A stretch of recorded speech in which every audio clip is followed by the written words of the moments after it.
भागवत गीता का अध्याय 3 कर्मयोग में कर्म के महत्व और उसके सिद्धांतों को समझाया गया है। यह अध्याय अर्जुन के प्रश्नों पर आधारित है और भगवान श्री कृष्ण द्वारा कर्मयोग की व्याख्या की गई है।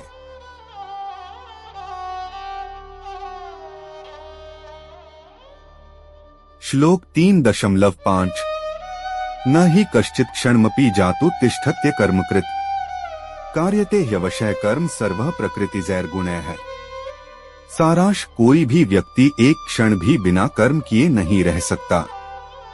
सभी लोग प्रकृति से उत्पन्न गुणों के कारण कर्म करने के लिए बाध्य होते हैं। श्लोक 3.9 यज्ञार्थात् कर्मणोऽन्यत्र लोकोऽयं कर्मबन्धनः तदर्थं कर्म कौन्तेय मुक्तसंगः समाचर। सारांश, यज्ञ पवित्र उद्देश्य के लिए किए गए कर्म से ही मनुष्य कर्म बंधन से मुक्त हो सकता है, इसलिए निष्काम भाव से कर्म करो।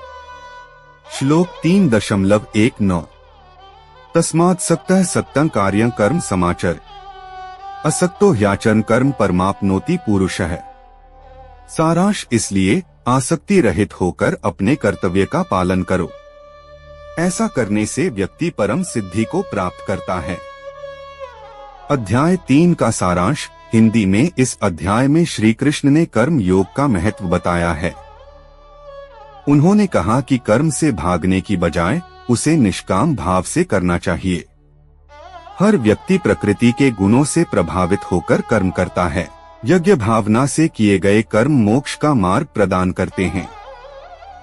आसक्ति छोड़कर अपने कर्तव्यों का पालन करना ही सच्चा योग है।